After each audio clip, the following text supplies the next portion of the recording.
A hugely symbolic moment. Josephine Baker becomes the first black woman and only the 6th woman ever to be admitted to the Pantheon in Paris. The French president paid tribute to a woman who defied huge challenges. Josephine Baker mena tant de combats. Josephine Baker fought so many battles with freedom, lightness and laughter. Dazzlingly beautiful and clear-sighted, in a century full of distractions, she made the right choice at every stage. She could always separate light from darkness, and yet nothing was preordained. Josephine Baker was born in Missouri in 1906, but by the age of 14 she was in New York dancing in all-black musicals. In 1925, the big move to Paris, where she'd star at the CHAMPS-ELYSEES theatre. She soon made headlines for her risque routines, appearing topless and also wearing a banana belt in the Danse Sauvage, something that attracted criticism from anti-colonial activists in France at the time. Josephine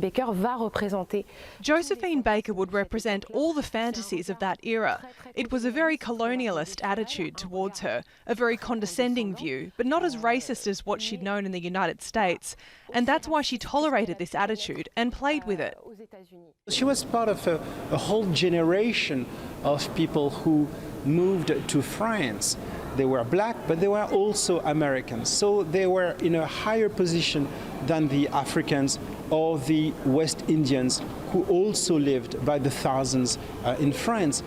Baker went on to tour Europe and appear in movies. But World War II changed everything. Now a French citizen, Baker worked for the resistance, using her performance as a cover to spy on the Nazis and even Italian dictator Mussolini. She'd eventually become a lieutenant in a female group of pilots under General de Gaulle.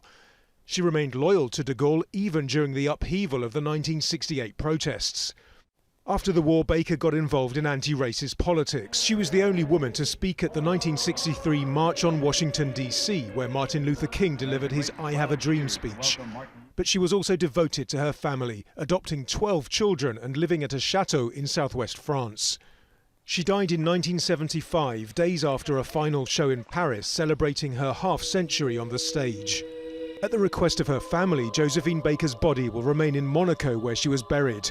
This coffin contains soil from 3 places close to her heart: the US, Monaco and France. Nadim, Al Jazeera.